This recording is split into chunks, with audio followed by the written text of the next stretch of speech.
Good morning.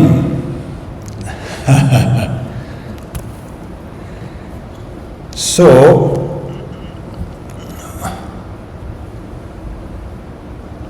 what was your kind of response to this meditation? Is it wonderful or is it lacking something?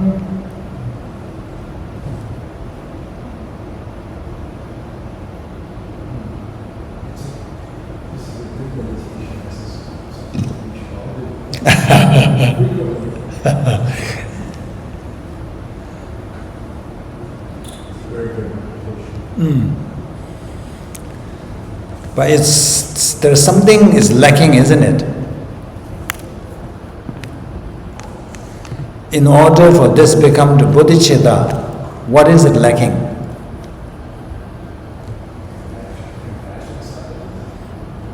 There is compassion.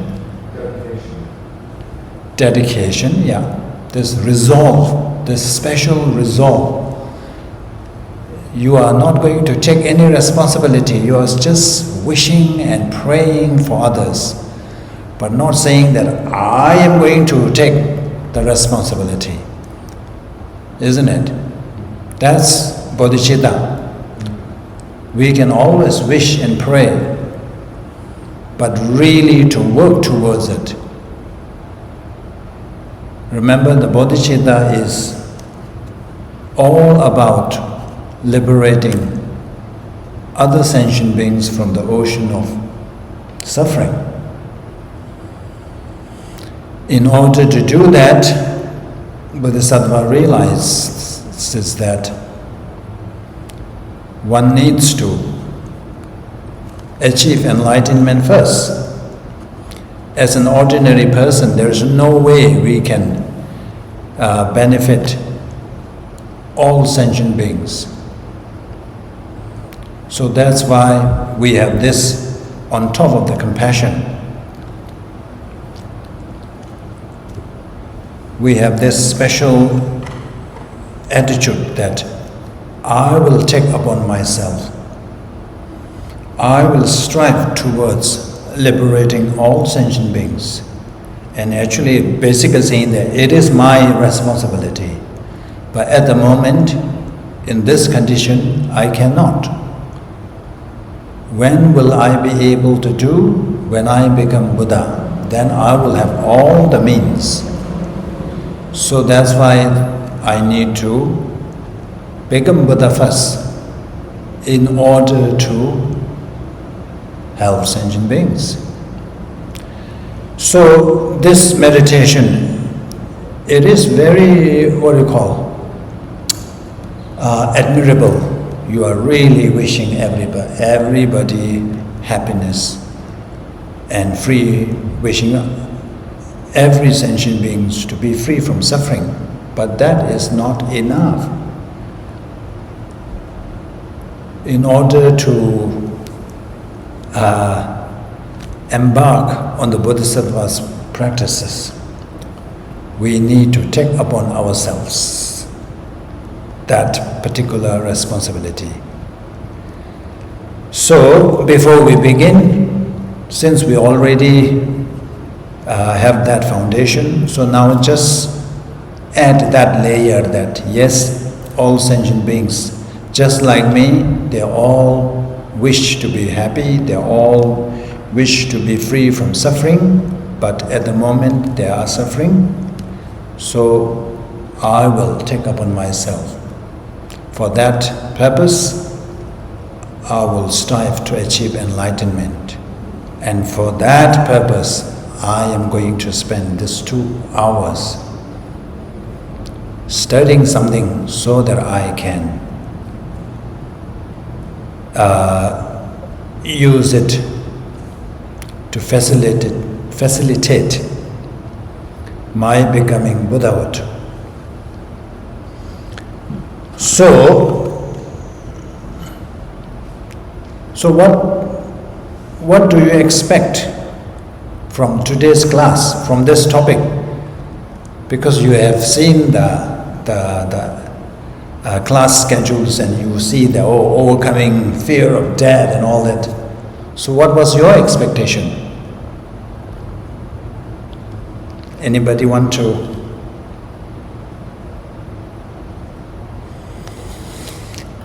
My expectation is you will teach an amazing teaching. Thank you. That's a very high expectation. Yeah. Yeah, demystify death. Yeah. But I wanted to make it clear. Sometimes when you say, overcoming fear, then people have this kind of expectation that, I attend one session and that's it. Now I have mastered how to overcome the fear of death. I am ready to face death. So I am reiterating that that is not going to happen. Just attending one session and then you think that, I have all the tools. That's not going to happen. So anyway, death is really part and parcel of our life.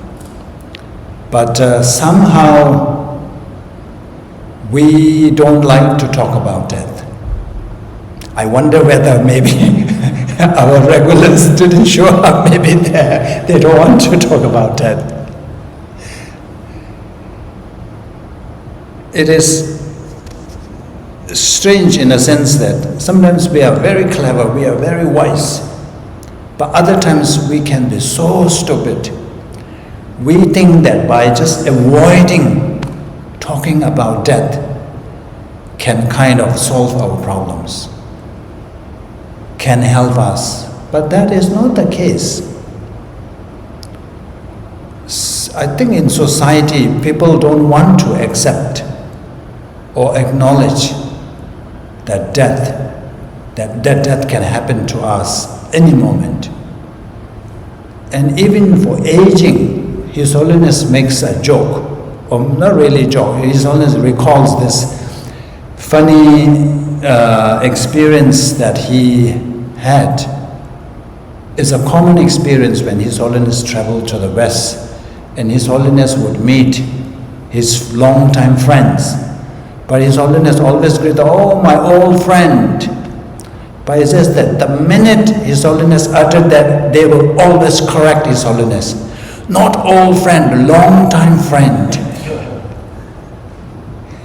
So this shows that people have this, that, I'm not old. But that, when you are in your 80s, you are old, isn't it?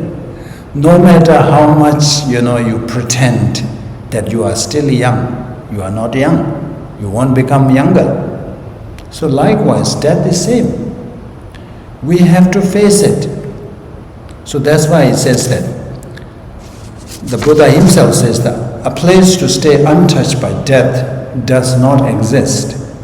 It does not exist in space, it does not exist in ocean, nor if you stay in the middle of mountain.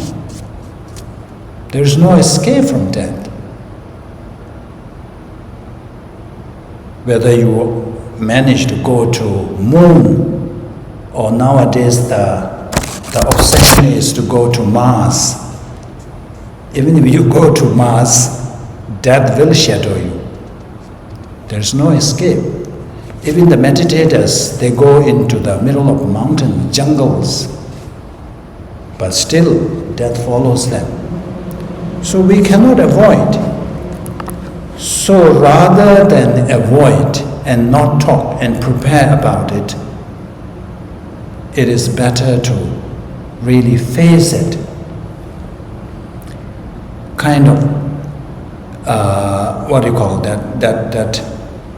eliminate that appearance of permanence, this misconception, that facade, is it, of being permanent all the time.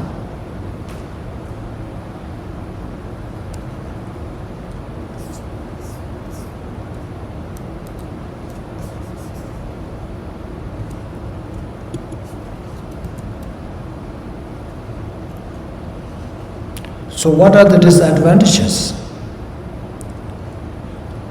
So this is really for Dharma practitioners.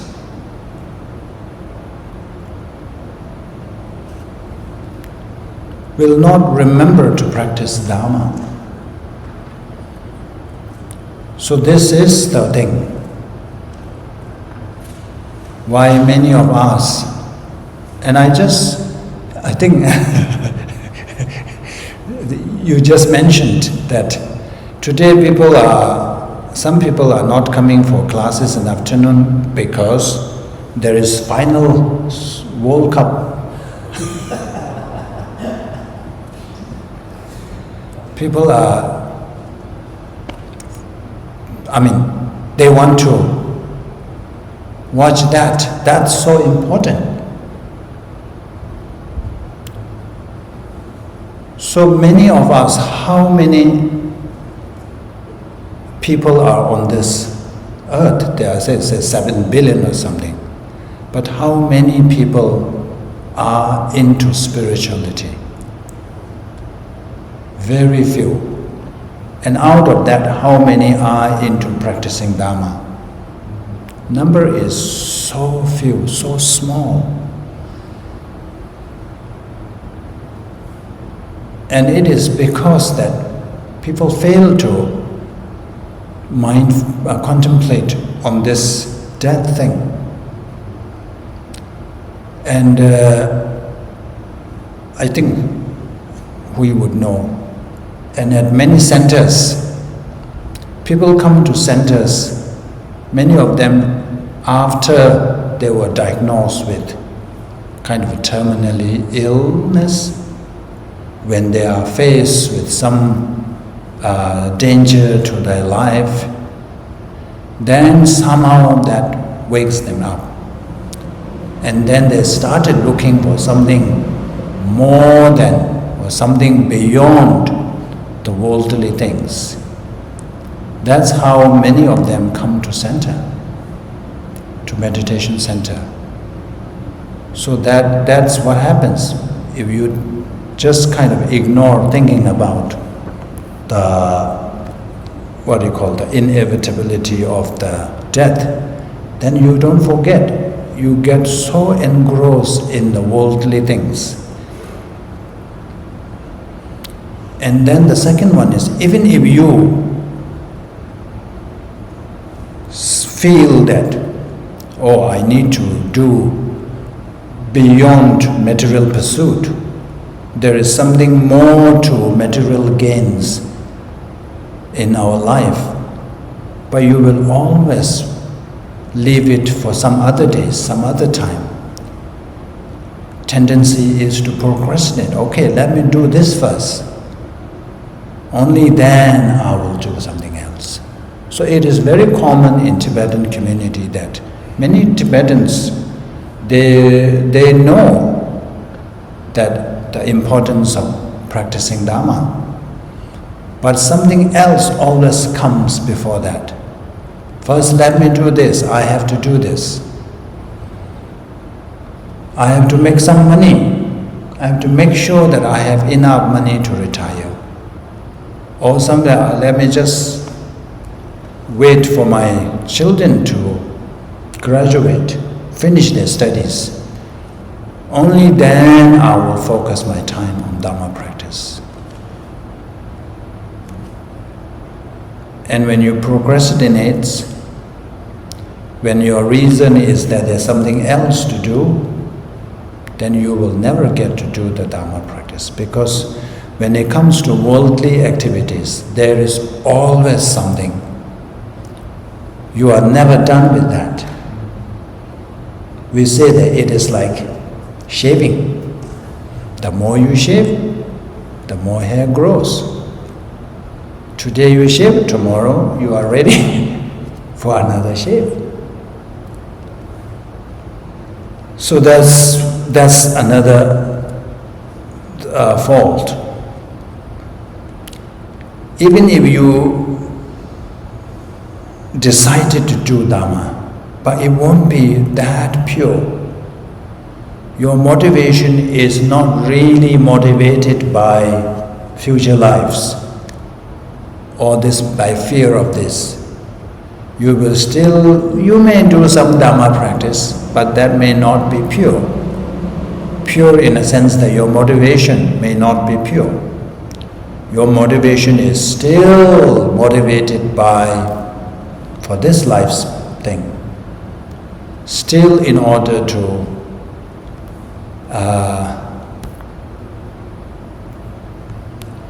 plan for this life. So Tibetans normally tease when somebody is building a huge house, they will say that, are you not planning to die? Are you planning to live forever?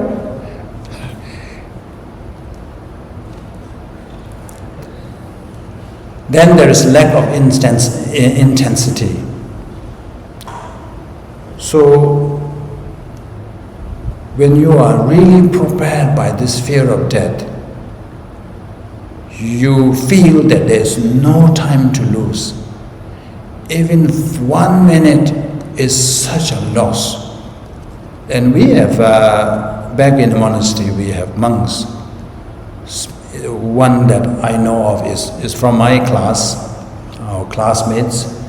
Normally, he's good in his studies, but not really into practice per se. It's very easy going, but then he was diagnosed with something else, and the doctor has given him time, and he is completely a changed person. He was no longer that person. You will see that person all the time with his mala, which you would never see in the past. So this is what it does when you have real fear, when you really think about this uncertainty of death, especially that imminent.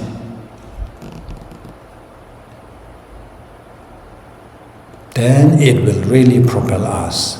Not only propel us, whatever we do, Dhamma practice will be pure, and there will be a lot of intense practice. If we don't have this contemplation of death, what will happen is we will still be obsessed in pursuing worldly things, worldly gains, material gains.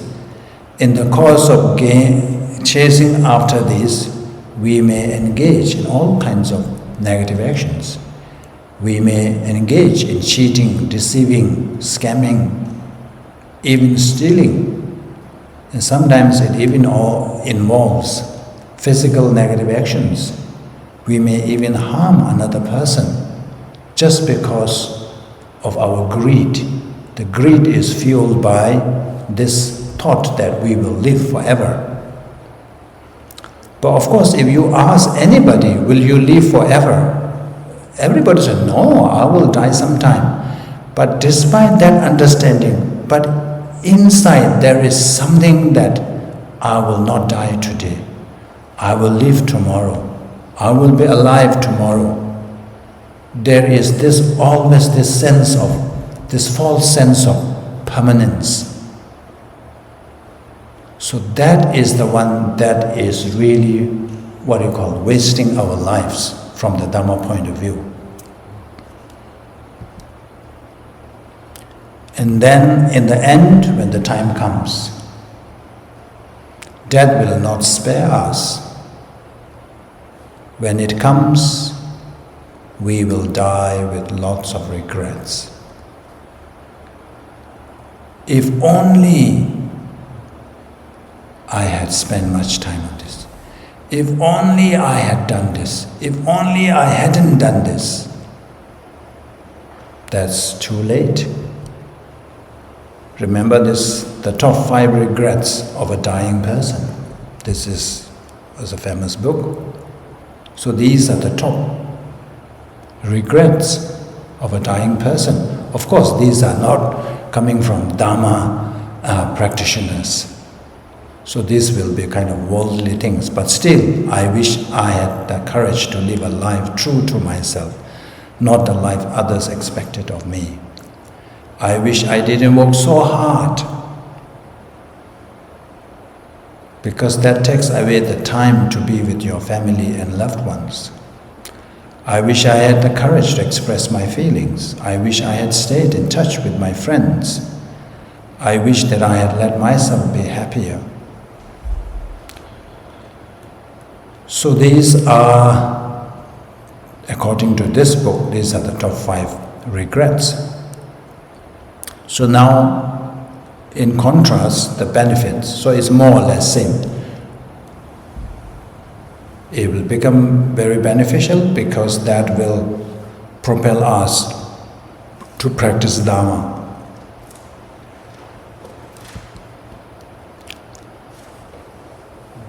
Positive actions will be powerful. Whatever practice we do, we will do with pure motivation. That will be very powerful. Important at the beginning. So when you have this mindfulness of death, then it serves as a catalyst to propel you into Dharma. It's like a driving force that will make you practice. So that's why it is important at the beginning. And then while in the middle, once you are already entered into Dharma practice, but you may face various challenges, but as long as you have this mindfulness of the uncertainty of death, it will foster perseverance. It will give us that strength and fuel us to strive forward. And eventually, it will enable us to achieve any kinds of goal. Even if we want to achieve a goal that is to ensure a good human rebirth, in the next life, that will help. Having this thought can help us. And even if we want to aspire for the strive for the highest goal, which is to achieve enlightenment, this will enable us. This will kind of give us the stamina that is required in that long journey. And then in the end, we will be able to die with happy mind. So we have a saying that in the, not really saying, the Kadamba masters, they have a saying that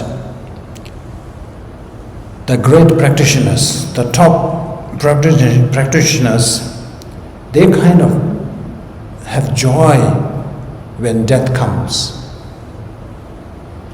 And the medium practitioner,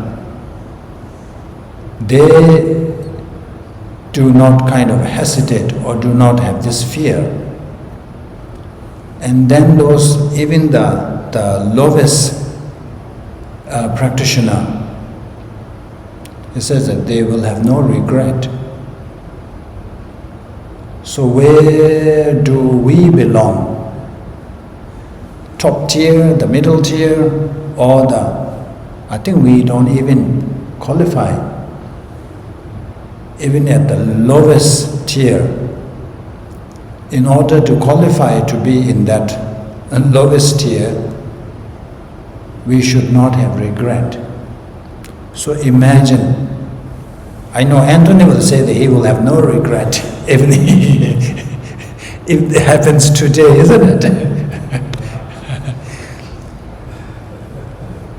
So we would be, it would be the best. Of course, the best is if you are happy to die. The reason why happy to die is like, for them, it's like changing your clothes. It's dirty now.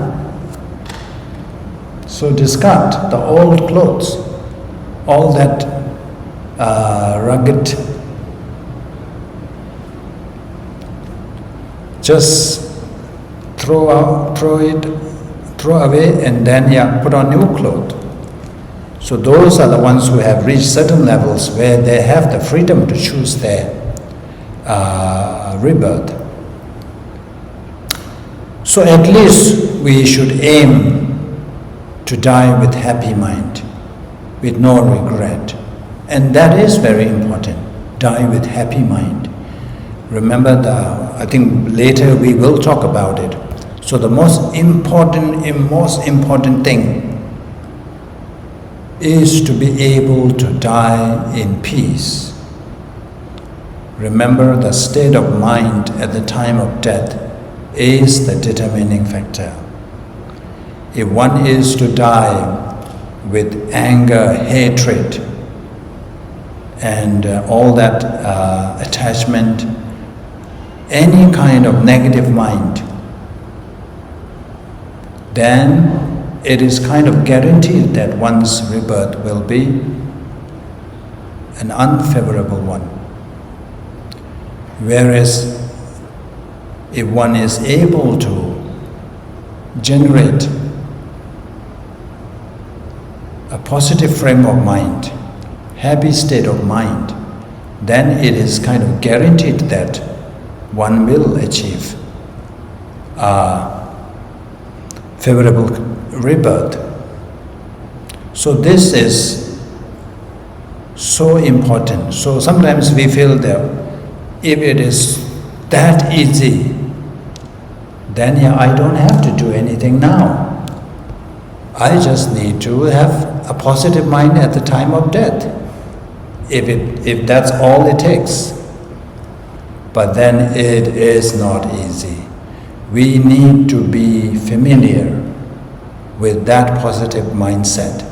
At the time of death, that's very hard to generate if you have no experience at all. At the time of death, there is kind of confusion, there is fear, there's anxiety, a lot of things going around. And then sometimes you are intoxicated by a lot of medicines. It is not easy. Even you think that, I can try to generate a positive mindset. That's not going to happen. So that's why it is important to be able to die with happy mind. So if you have no regret, at least one less thing to worry about. That regret will not weigh on your mind at the time of death. So let's watch. Death, illness, old age, part of our life will come. Now better to look that part of our life, sooner or later it will come. Now important is, while we are alive, our day-to-day life should be meaningful. Meaningful means, if possible, help others. If not, at least reach and harming others. That's a meaningful life. Okay. And then at the end come, you will not have any regret. I carry my life honestly, truthfully, more compassionately, and I done something good for others. Then at the end of come, you feel happy. Then according to religious tradition, if there is God, God will look after you. If no God, we are self-creation, because of the self-creation. So you done meaningful life, so that's guarantee your next life will be happy, nice life. So that's the non-theistic religious tradition. There's no creator, but about oneself as a creator. So goes one's own, like the later part of our life must depend on early part of your life, study and including sort of exercise, and then the result, good result come later part of your life. Similarly, this life, we carry meaningful life, helping other. This life utilized for something good for other, more compassionate way. Then, you see, that's effect next life. So therefore, the death is something like change of clothes. Clothes become dirty or old. Then time comes to change. Similarly, this body become too old. Then time comes to change. Okay. So look that way. Otherwise, you see, that is something mystery and dark. So you may get feeling of too much anxiety, fear like that. But if you know about the death, and I think either theistic religion, you believe God, or non-theistic religion, you believe yourself, you carry your life meaningfully, then there's a guarantee. So at the end, no regret. Okay. Thank you. Yeah, so for His Holiness is really like changing clothes. Old clothes, throw away and put on a new clothes. But for us, we have to think through. Okay, let's have our break. Yeah. That's true. Impermanence is not bad.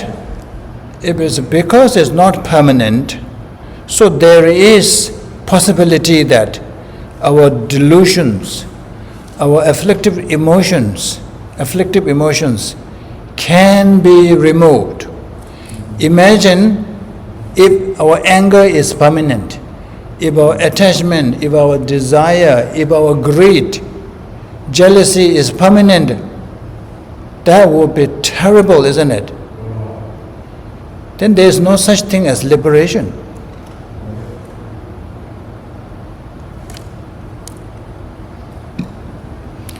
So all what you call the component factors being impermanent is a good thing. And then when we face misfortunes, difficulties, that's also very encouraging because, it's impermanence. It will change. It won't last forever. We have this kind of a misconception that when we are faced with the difficulties, challenges, somehow we think that we will just stuck there, it will be stagnant, but that is not the case. Even if it wants to remain there by the force of causes and conditions, it has to change. So that's a good thing.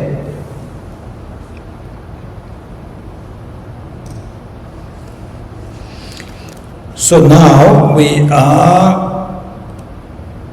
so this text, you saw the name. What is the name of the text? It's a long name. Wishes for release from the perilous straits of the intermediate states, hero releasing from fright. So this is a poem, 17 stanza poem, and it is called Hero Releasing from Fright. So if in olden days, if you want to cross or travel to journey to another place, because the path or the journey can be very dangerous, they can be robbers, thugs and whatnot. So it is good to have somebody heroic people who are courageous, who can fight, who can protect you. So we need to rely on that kind of hero for us to safely travel to another place. So likewise, this poem is like a hero, it is like a guide that will release us from the fear, the fright of death. Because at the moment we are clueless, as His Holiness just puts in, that is like something mysterious, something gloomy, something dark. But this is like the guidebook. So when that is this and this, so the stages are these. So you will come first, you will come to this stage, at that stage, this and this happens. When this occurs, you have to do this and this and this. So it's really like a travel guide. If you want to travel to those days, now of course it's easy, you have to read. Anthony used to read and print all the maps before he goes to India.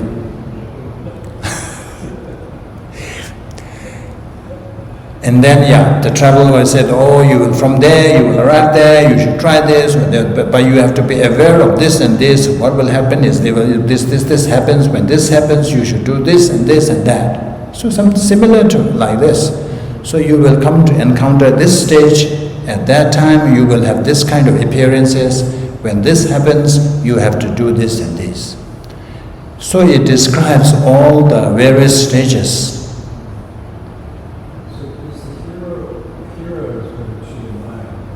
No, here hero is like somebody like that I told you about, like the bodyguard who can save you. So of course this is a name for that poem. Poem is so-called hero because it really helps us journey through the stages of death. So this is Tibetans. What Tibetans do is they read as a prayer, daily prayer. So they read and reflect, they read and reflect, they read and reflect, just to remind the practitioner of that inevitability, impending death, and then to remind us that these are the stages that will follow, and then at that time you're supposed to do this and this, and may I be able to do that. It's kind of a prayer or request. But of course, it is in the form of request. But for us, so we have to familiarize ourselves with these, just to put in a normal lay terms, tips, what to do at these various stages. So we have to first understand, know what are the stages, and then what we are supposed to do, and then we make this determination that I will do this, then make prayers, may I be able to do so, please bless me to be able to do this. Remember these stages and then remember the instructions. So the prayer or the poem was composed or written by first Penchen Lama. We call it Penchen Losang Shwegi Gyaltsen. So Penchen Lama is now commonly known as Penchen Lama, who is now a political prisoner. I think it's a 10th Penchen Lama who's a political prisoner. Nobody knows except those who kept him, whether he is still alive or not. Nobody knows about. The youngest at that time was the youngest political prisoner. So that's the lineage. So first Penchen Lama, so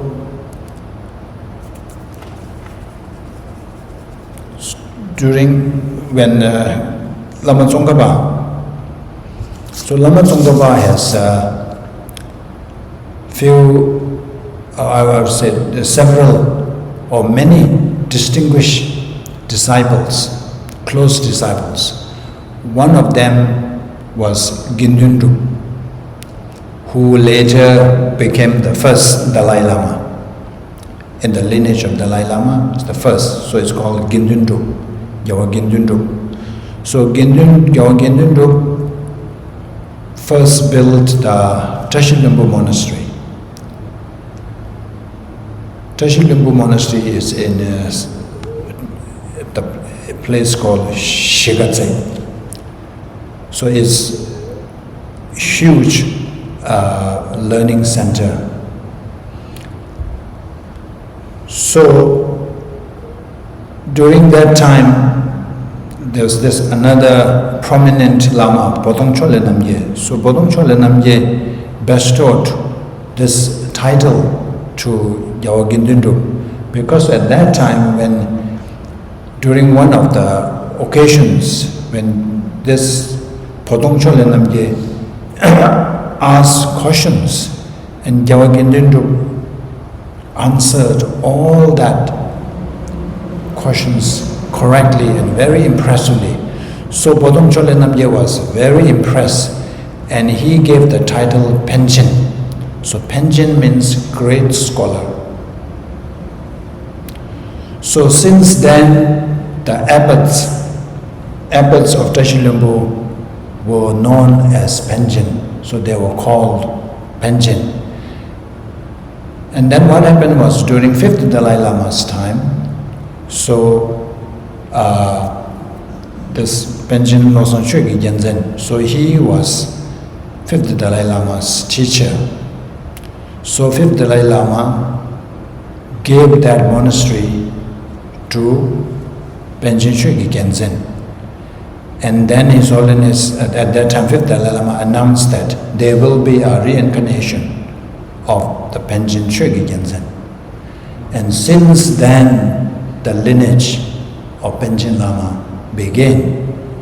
And so, since then, the Penjin, the title, only went to that lineage. No longer there was any new abbots for Tashi Limbu. So Penjin Lama is known as, the Tashi Limbu is known as the seat of Penjin Rinpoche or Penjin Lama. So this text was composed by the first Penjin Chögyal Gyaltsen.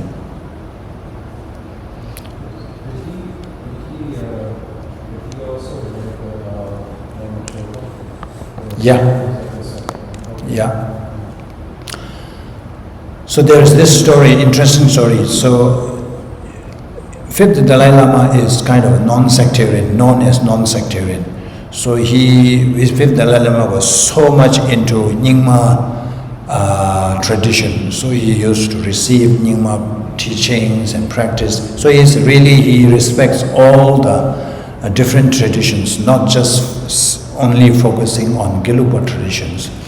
But Penjin Rinpoche at that time, Penjin Chögyal Gyaltsen, so he was kind of in doubt what is happening to Gelug tradition. He was wondering. So that's why Penjin Lama remained quite long. And 5th Dalai Lama composed this Lamrim Jambe Shelung, it's called.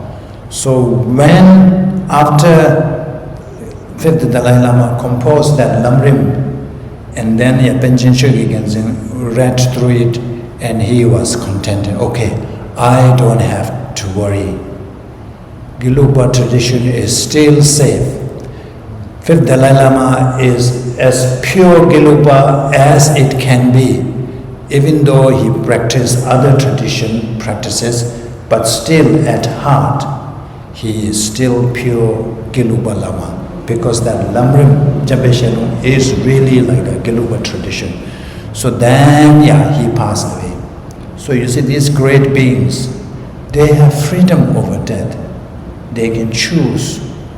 If the time is not right, it's okay, I better wait. I'm not very sure about 5th Dalai Lama, what he's going to do, so I better wait and watch. And then when that Lamrim composition came out, okay, I can now go. I can just change my clothes and come back in new clothes.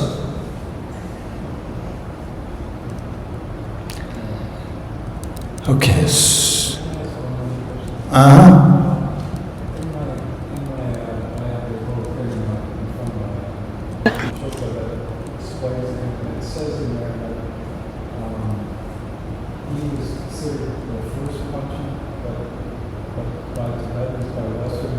would some see him as the second one? I don't know. So we consider as this is the story, lineage.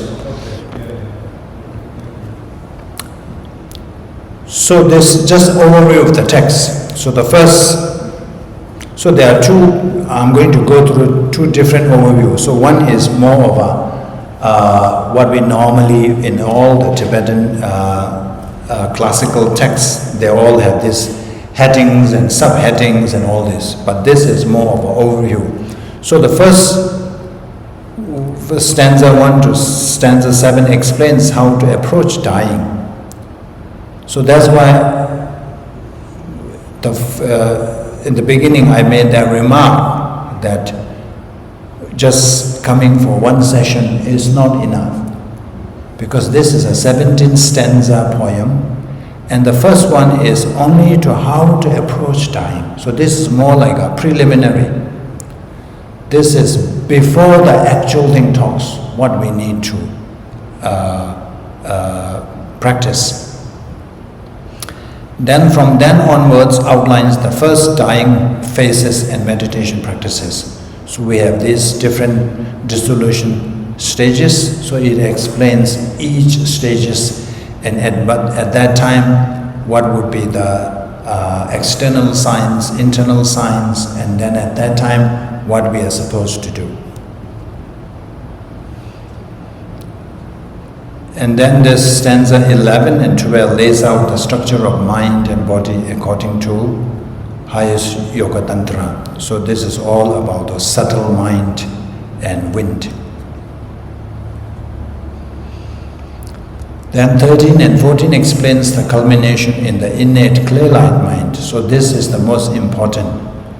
So of course in Tantra practice, this is the main one. So we are trying to, through practice, bring out that more like a simulate this clear light mind.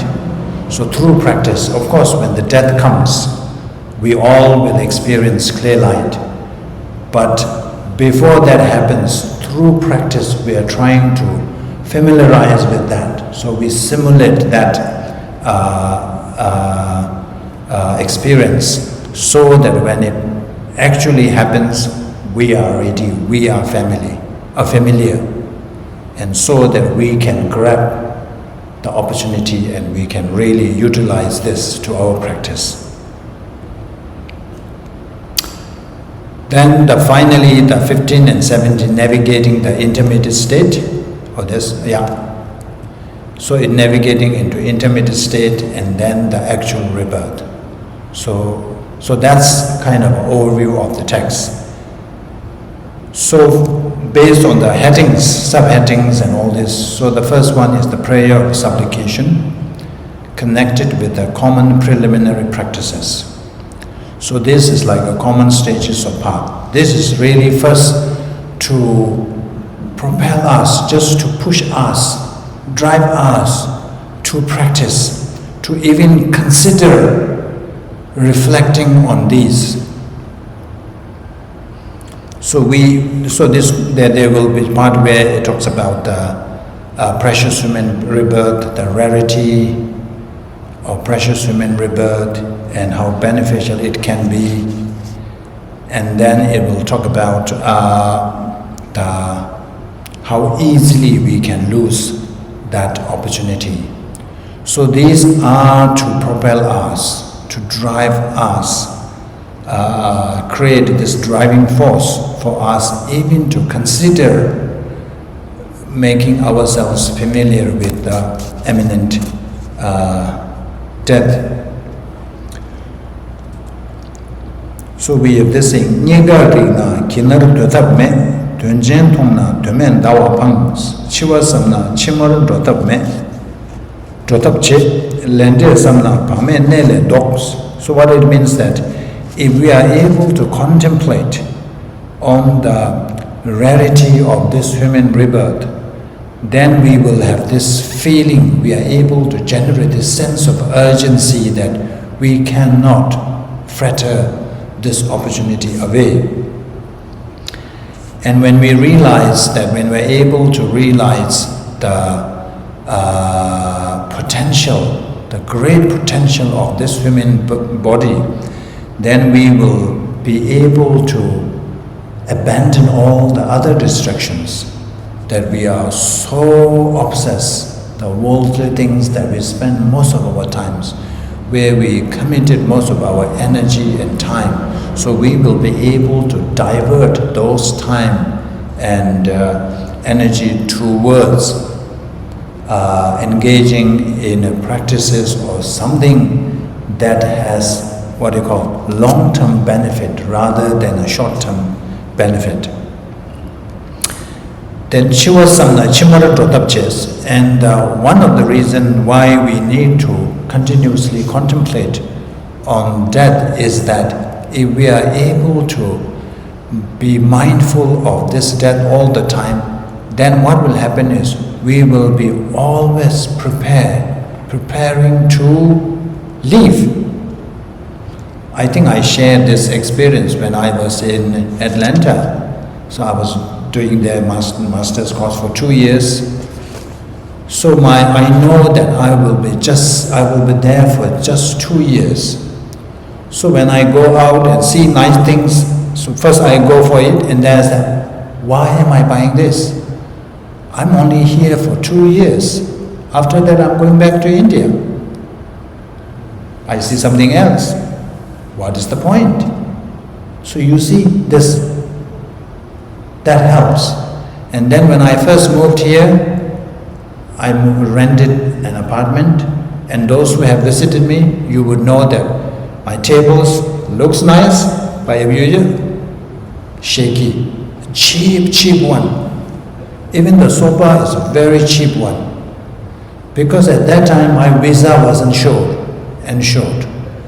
I don't know whether I will be able to stay or I have to go back. So I dare not invest in those good quality, expensive furnitures.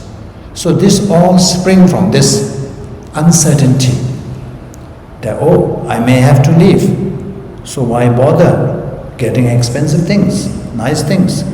So this is exactly when we think of death and you are mindful, I may die. You see something nice. Do I really need it? What happens if I die tomorrow? Yeah, so that's a very, I think it's powerful. And then say, Lente Samna Pamene Ledo, and then if we are able to contemplate on the karma, how karma works, then we will be able to restrain or refrain ourselves from engaging in unwholesome actions.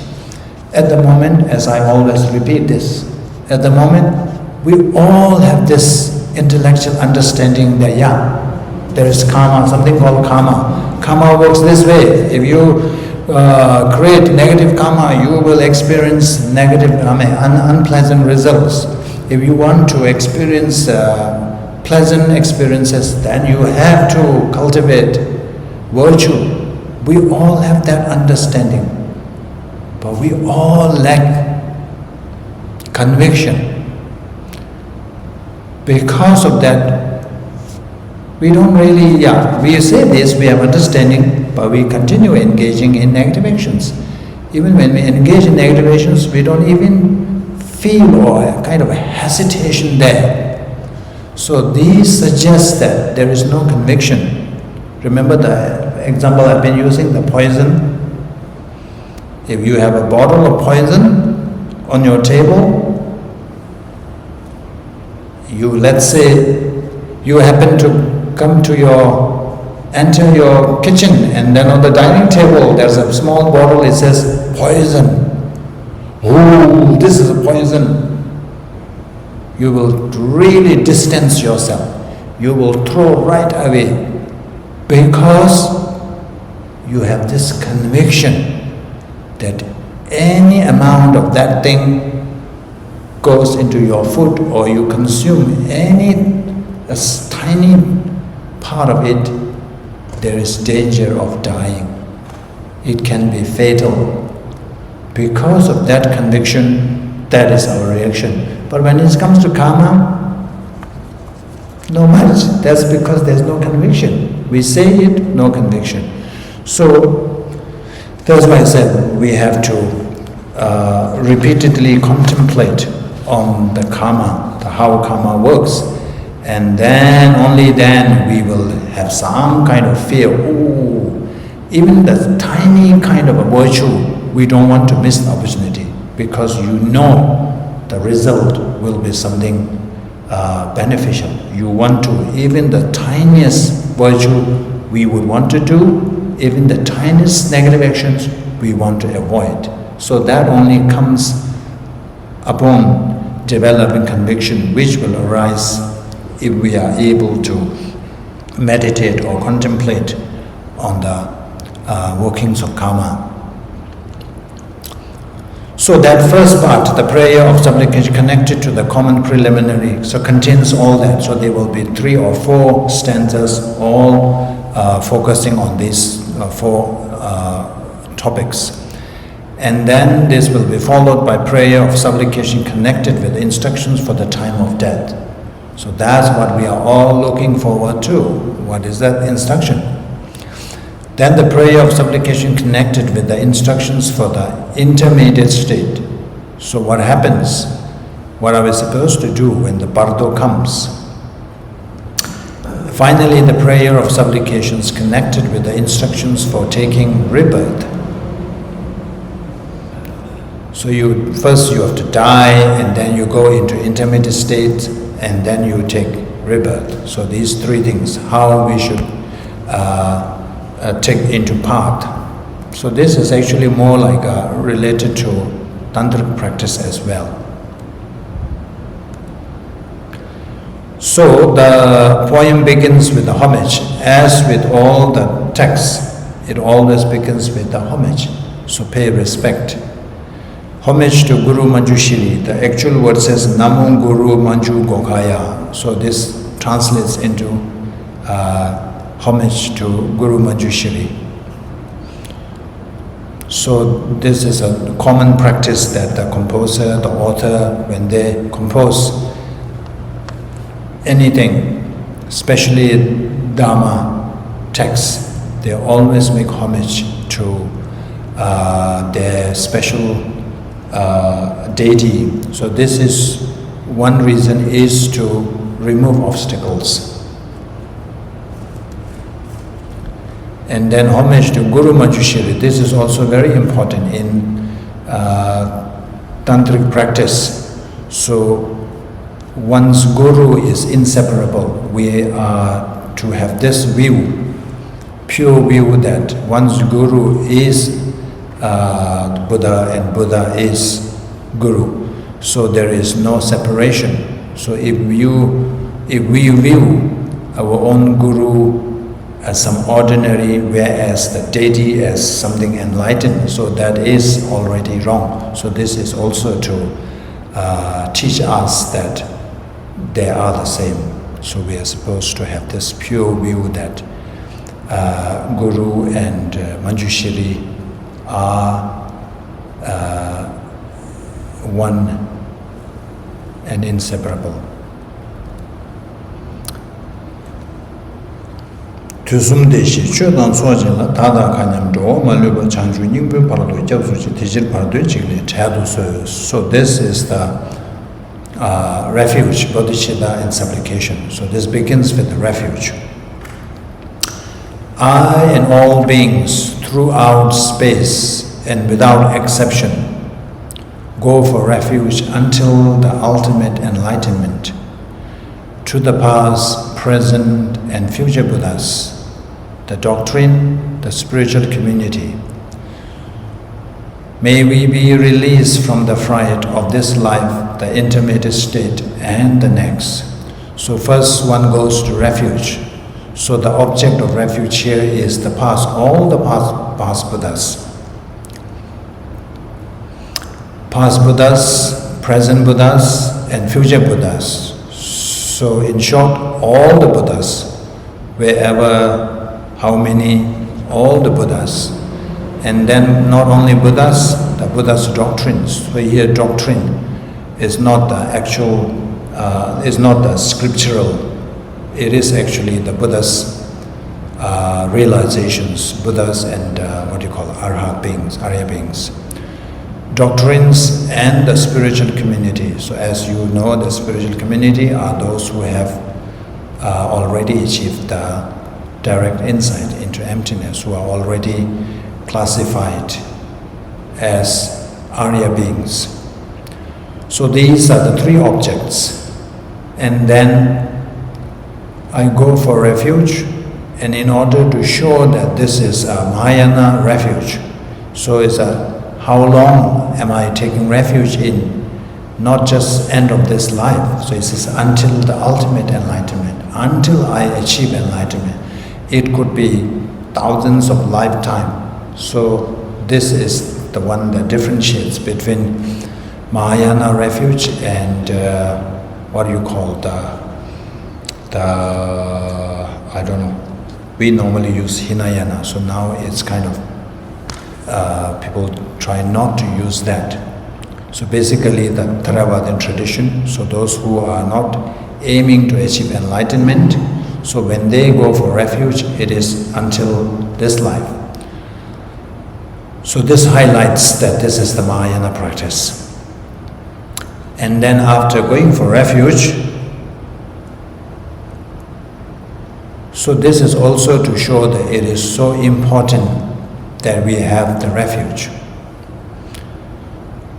So refuge, as we call it, the gateway to Buddha Dhamma. So without refuge, even though we claim to be Buddhists, we may not be Buddhists. So now is how do we go for refuge? May we be released from the fright of this life, the intermediate state, and the next. So this is upon reflection of the sufferings of this life. We have what we call suffering of birth, suffering of aging, suffering of death, suffering of sickness, and then the intermediate state. There's a lot of sufferings, and then the next life. It can be a favorable condition, it will be an unfavorable condition. So there is always suffering.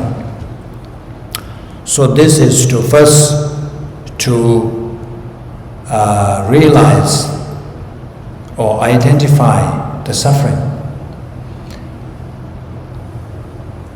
This we call it this fear that we will be this fear of all these sufferings. So that's one of the causes. And after having this realization, that then we kind of look for, this is important in the sense that if you don't have any fear, if you don't feel that there is any fear or any danger or any suffering, so we will not look for a protector or something to help us. We won't seek refuge. So we seek refuge when we have a problem, when we suffer, we have a problem. So that is the main one. So first of all, to have this fear.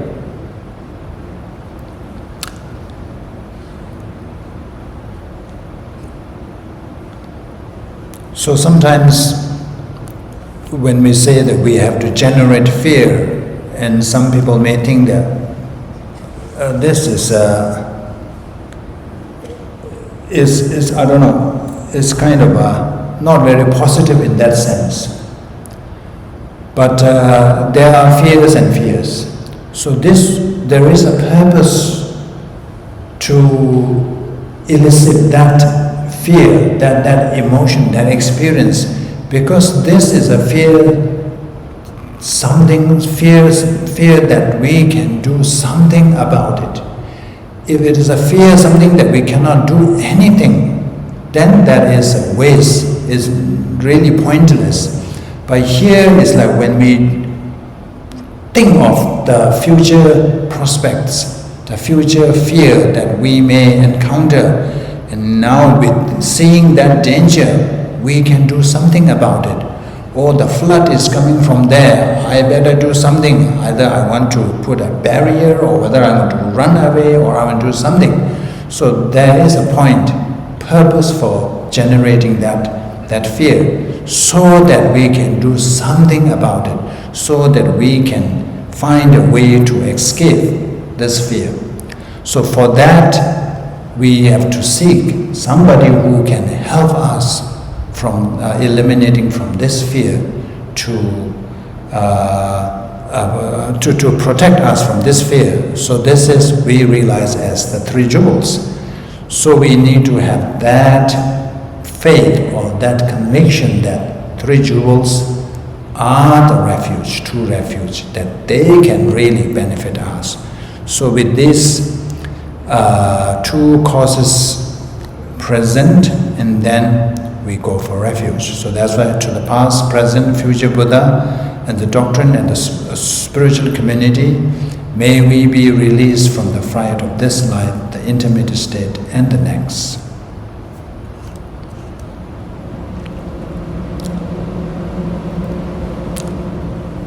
I think we can stop here.